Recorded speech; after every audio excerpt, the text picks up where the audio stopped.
Hello students, हम लोग एक क्वेश्चन कर रहे थे। इस क्वेश्चन को देखिए। क्वेश्चन ये है कि which of the following is most soluble in water. Water में सबसे ज्यादा सॉल्युबल कौन सा हो?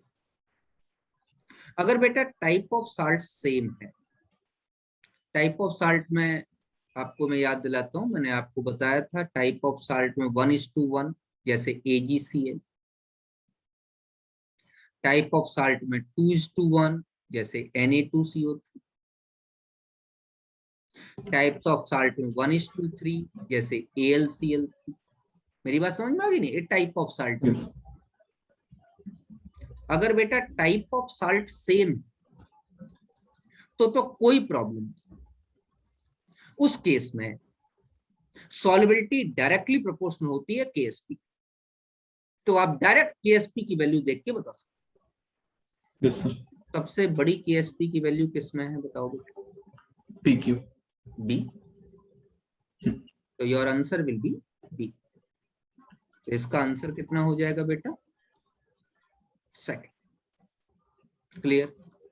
Yes, sir. अब मान लीजिए कि टाइप ऑफ साल्ट सेम नहीं है, तो भैया S निकालना पड़ेगा सबके लिए। If the types of salt are not same then, तो नोट नंबर 2 है, अगर टाइप ऑफ साल्ट सेम नहीं, if the type of salts are different then calculate value of S। अगर टाइप ऑफ साल्ट सेम नहीं है तो S calculate कर, हमारे पास कोई तरीका नहीं। जैसे मैं एक क्वेश्चन आपको देता हूं। क्वेश्चन है, क्वेश्चन वही है, which of the following is most soluble. अब कुछ नहीं दिया गया तो अपने आप ये मान के चलेंगे कि इट इज वाटर। चलिए भाई, तो एक है AB टाइप का साल्ट जिसके लिए KSP की वैल्यू दी गई है 1 × 10⁻⁻⁴ पहला। B। दूसरा है PQ2, इसके लिए KSP का वैल्यू दिया गया है 4 × 10⁻⁻18। तीसरा है XY3, इसके लिए KSP का वैल्यू दिया गया है 2.7 × 10⁻⁻90। ये वैल्यू दी गई। अब बेटा आप KSP से डायरेक्ट देख के तो नहीं बता सकते। अगर आप KSP से डायरेक्ट देख के नहीं बता सकते तो क्या किया जाए? ध्रुव नहीं है मीटिंग में। अगर Yes, sir. KSP से डायरेक्ट देख के नहीं बता सकते तो क्या किया जाए? सबके लिए S निकालना, कैलकुलेट S। तो पहले तो AB के लिए क्या हो जाएगा बताओ अपने आप? KSP बराबर S²। S². तो S बराबर √KSP,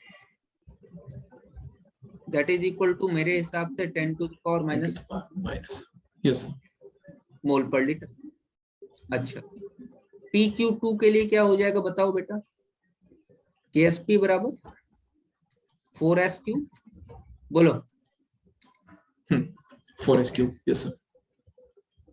√ KSP/4 का क्यूब रूट। ठीक है ना? ये ऐसे लगाना, क्यूब रूट। चलो भैया निकाल लेते हैं। KSP कितना? 4 × 10⁻⁻18/4 का पावर 1/3। बोलो भैया, बढ़ गया? तो पावर 1/3, तो 10⁻⁻6m आ गया मेरे हिसाब से। Yes, sir. चलिए, दूसरा क्या है?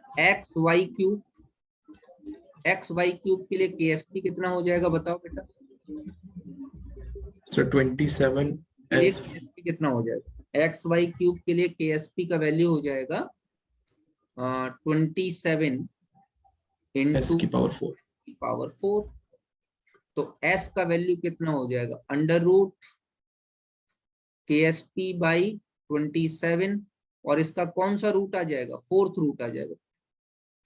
तो that is equal to KSP दिया गया 2.7 इंटू 10⁻⁻19 बाई 27, और इसका पावर कितना हो जाएगा 1/4। बोलो भैया, इसको हटा दूं तो दैट इज इक्वल टू 10⁻⁻20 का पावर आ गया 1/4। बोलो भैया, तो 5 आ गया, 10⁻⁻5। अब s की सारी वैल्यूज आपके सामने, तो सबसे ज्यादा क्या हो जाएगा, सबसे ज्यादा XY3, फिर PQ2, और फिर यही तो आ रहा। तो वो कह रहा है मोस्ट सॉल्वेबल, तो मोस्ट सॉल्वेबल का आपका सही आंसर कितना आ जाएगा। तो यहाँ पर मैंने ये बताया कि अगर आपके पास टाइप ऑफ साल्ट सेम नहीं है, if the type of salts are not same, अगर आपके पास टाइप ऑफ साल्ट सेम नहीं है तो उस केस में आपको S कैलकुलेट करना ही पड़ेगा, ये देखने के लिए कि कौन सा ज्यादा सॉल्वेबल है और कौन सा कम सॉल्वेबल। मेरी बात समझ में आ रही है नहीं? Yes sir. ये वाला पार्ट यहाँ तक मैंने आप लोगों को solubility product, ionic product, solubility in common ion और सॉल्वेबिलिटी के लिए कुछ डाटाज दिए हूं, तो कौन सा साल्ट कितना सॉल्वेबल है, कौन सा कम है, कौन सा ज्यादा है, ये वैल्यूज आप कैलकुलेट कर सकते हैं। यहाँ तक हमारा सॉल्वेबिलिटी और सॉल्वेबिलिटी प्रोडक्ट नाम का टॉपिक क्या हो गया बेटा, खत्म। नाउ अब हमारे पास एक ही टॉपिक बाकी रह गया है जिसका नाम है बफर सॉल्यूशन। तो हम लोग शुरू करते हैं buffer solution.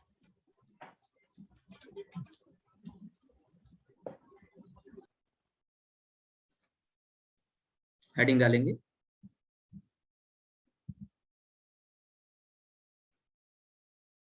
Buffer solution.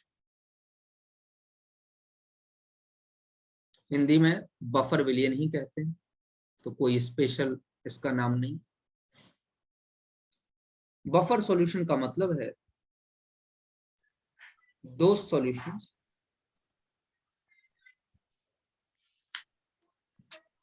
which resist the change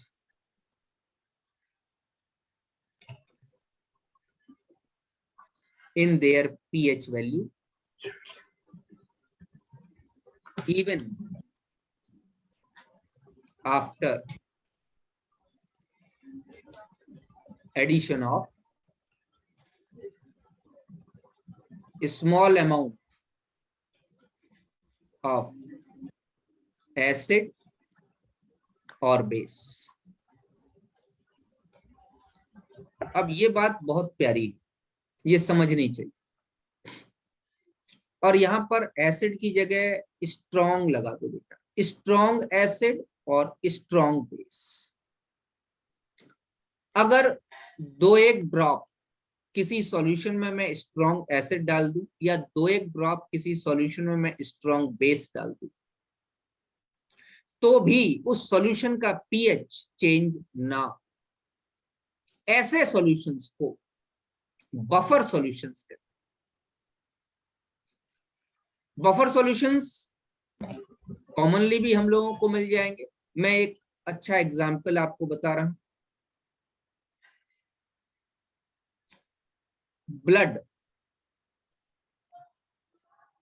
is a buffer solution.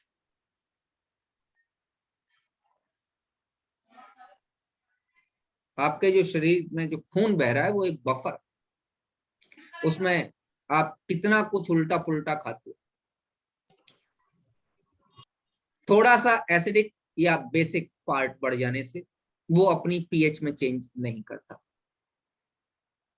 ऐसे सॉल्यूशंस जो थोड़ा सा एसिडिक, थोड़ा सा स्ट्रॉन्ग एसिड या थोड़ा सा स्ट्रॉन्ग बेस डालने पर अपने पीएच में चेंज न करता। अब यहाँ पर एक सवाल उठता है, क्या थोड़ा सा 1-2 बूंद एसिड या बेस डालने पर कोई सॉल्यूशन अपने पीएच में चेंज कर सकता है? अरे बहुत अच्छा कर सकता है।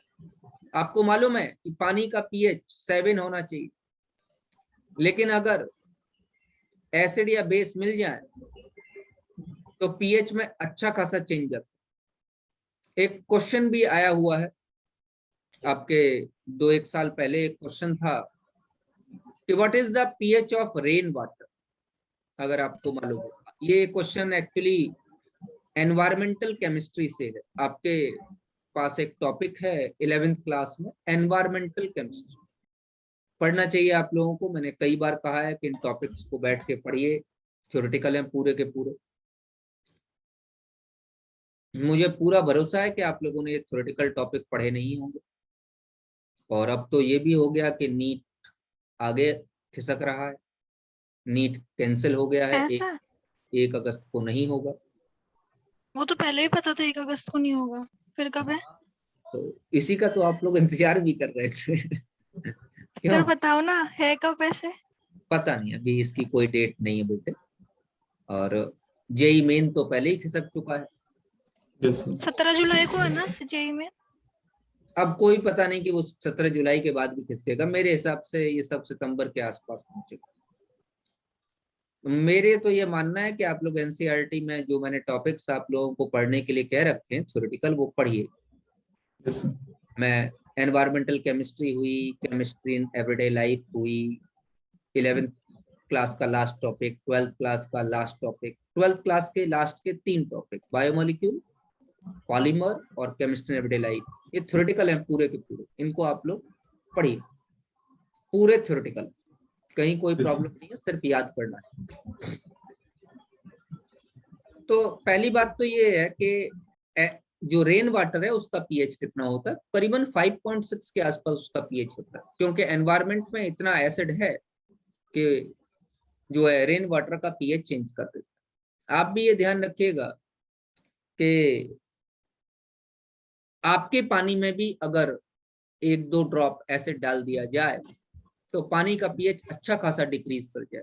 आप किसी भी इस उसमें मत रहना कि थोड़ा सा एसिड डालने पर पीएच में चेंज नहीं होता, पीएच में चेंज बहुत अच्छा खासा होता है। तो मैं ये कहना चाहता हूं कि ऐसे सॉल्यूशंस जो स्मॉल अमाउंट में एसिड या बेस डालने के बाद अपने पीएच में चेंज नहीं करते, they resist the change in their pH, are known as the buffer solutions. अब जरा ध्यान से देखिए, बफर सॉल्यूशंस को हम लोगों ने 2 पार्ट्स में डिवाइड किया।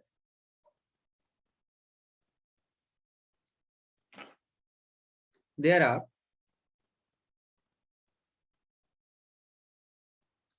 2 types of buffer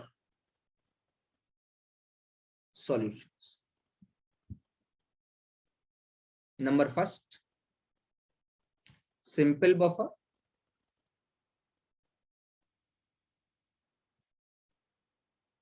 और number second mixed buffer.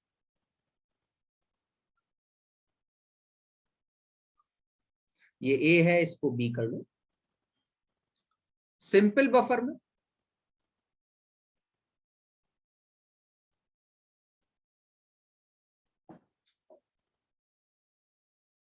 Simple salts,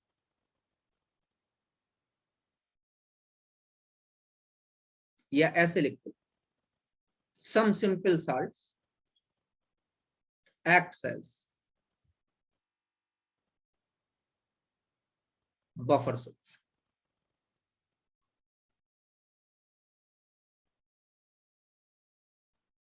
जैसे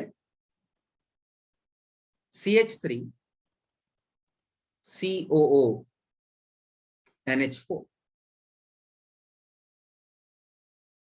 ये simple salt, salt of weak acid and weak base, और ये बफर का काम करता है। अच्छा, मिक्स्ड बफर, मिक्स्ड बफर को दोबारा से 2 पार्ट्स में डिवाइड किया गया। Number 1 acidic buffer,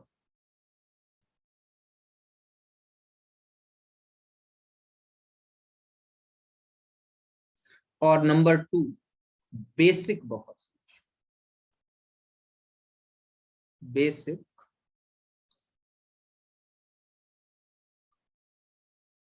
buffer. अब जरा एसिडिक और बेसिक बफर की बात करते हैं, यही इंपॉर्टेंट भी है आपके बेटे। एसिडिक बफर क्या होता है? Week acid plus salt of same acid with strong base, with strong base. Weak acid है और साल्ट ऑफ सेम एसिड है किसी स्ट्रॉन्ग बेस के साथ। वीक एसिड ले लीजिए CH3COH, salt of same acid with strong base CH3COONA। उसी acid का स्ट्रॉन्ग बेस के साथ बना हुआ साल्ट। ठीक है बेटा, इसको इस तरीके से लिख सकते हैं क्या? और CH3COOH प्लस CH3COO निगेटिव, ऐसे लिख सकता हूं क्या? क्योंकि यहां तो कोवेलेंट बॉन्ड तो है नहीं, यहाँ तो आयनिक बॉन्ड। अरे बोलो बच्चे, यहाँ तो आयनिक बॉन्ड हो जाएगा। सॉल्यूशन में Na इसके साथ जुड़ा हुआ थोड़ा रहेगा, तो NH नहीं। तो क्या इसकी डेफिनेशन ऐसी नहीं हो सकती? Weak acid plus its conjugate base. बताइए। Yes sir. जैसे वीक एसिड, एक और एग्जांपल देखो, वीक एसिड मैं लूं HCN, तो क्या इसका कॉन्जुगेट बेस CN नेगेटिव क्या बफर का काम नहीं करेगा क्या? करेगा, बिल्कुल करेगा। तो HCN के साथ अगर मैं CN नेगेटिव ले लूं तो क्या बफर का काम नहीं करेगा? Yes sir. अच्छा चलो मैं ले लेता हूं एक और एग्जांपल। मैं कहता हूं 2 mole acetic acid, acetic acid plus 1 mole KOH हमने आपस में मिलाया। 2 मोल एसिटिक एसिड है, CH3COOH प्लस CH3COOH। 1 मोल एसिटिक एसिड 1 मोल KOH के साथ क्या बना लेगा? CH3COO। अब यहां पर मैंने फिक्स कर दिया है कि 1 ही मोल KOH है, तो तुम ये मत कह देना बेटे कि सर KOH के ऊपर वाले मोल से, अरे भाई 1:1 का रेशियो है रिएक्शन। बोलो भाई, समझ बात यस सर, एक से रिएक्ट करेगा बस। तो क्या ये बफर का काम नहीं करेगा? बिल्कुल करेगा। 1 मोल भाई, 1 मोल ने तो साल्ट बना लिया और 1 मोल बच गया। बोलो भैया,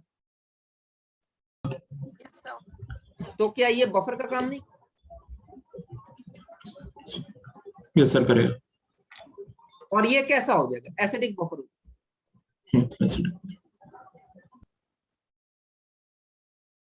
बोलो भैया, clear? Yes sir. Acidic buffer का मतलब आपको मेरे हिसाब से समझ में आ गया होगा कि कोई एक वीक एसिड और उसका कॉन्जुगेट बेस, और एक आध दो ले लो। जैसे मैं कहूं H2CO, अब इसका कोई कॉन्जुगेट बेस ले लो बेटा। क्या मैं HCO3 नेगेटिव नहीं ले सकता? Yes sir. तो क्या ये बफर का काम नहीं करेगा? करेगा। तो ये सारे क्या हो गए? Acidic buffer.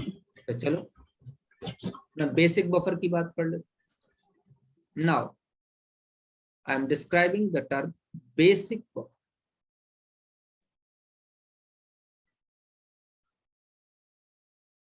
बेसिक बफर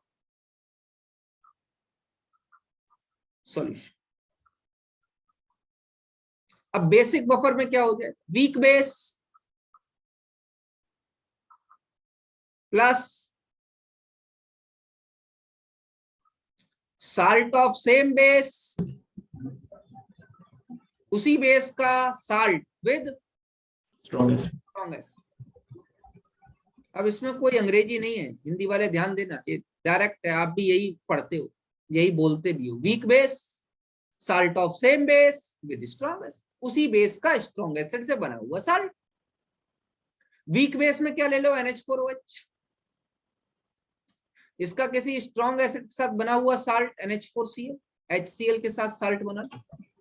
अच्छा, क्या इसको ऐसे नहीं लिख सकता क्या?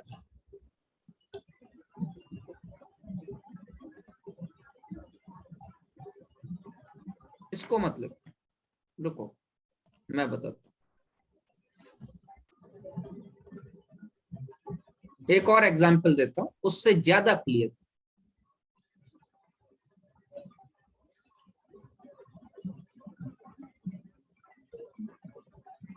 Week base NH3 positive, yes और no? Yes sir. Weak base, इसका स्ट्रॉन्ग एसिड से बना हुआ साल्ट NH4Cl होगा या नहीं? Yes sir. बहुत बढ़िया। अच्छा चलो, ये क्या इसको इस तरीके से लिख सकता हूं, NH3 प्लस NH4 पॉजिटिव, कोई प्रॉब्लम है क्या? अरे सॉल्यूशन में तो ये आयनाइज्ड ही होगा, NH4 पॉजिटिव और Cl निगेटिव। Yes sir. अब एक बात तो क्या पढ़ाया था मैंने, NH4 पॉजिटिव क्या है? NH3 है वीक बेस, और NH4 पॉजिटिव क्या है? Its conjugate acid, acid. संयुग्मी अम्ल, इसका कॉन्जुगेट एसिड। तो क्या डेफिनेशन सिर्फ weak base plus salt of same base with strong acid होगी? नहीं, डेफिनेशन ये भी हो जाएगी weak base plus its conjugate, और एसिड। उसका जो कॉन्जुगेट एसिड होगा वो जो है बफर का काम करेगा। क्लियर हो रही है? यस बेटा, सर। बफर सॉल्यूशंस की पीएच निकालने के लिए हिंडरसन नाम के साइंटिस्ट ने एक इक्वेशन दी जिसका नाम हिंडरसन इक्वेशन है। ध्यान दीजिए, मैं लिखवा देता हूं, हम बातचीत करेंगे। हिंडरसन इक्वेशन, हिंडरसन इक्वेशन। चलिए बात कीजिए हिंडरसन इक्वेशन।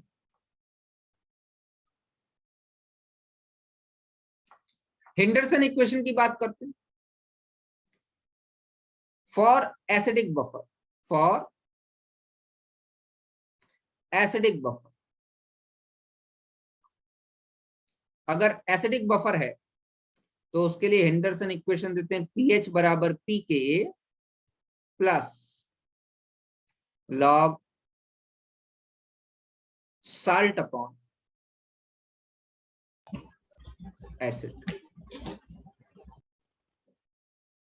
ये याद कर लो, और ये इस इक्वेशन से आपके न्यूमेरिकल्स लगे।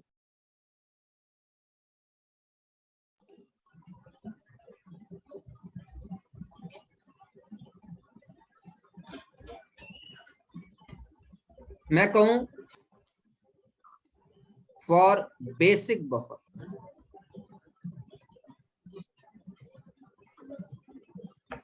उसके लिए इक्वेशन है POH बराबर pKb plus log salt upon base.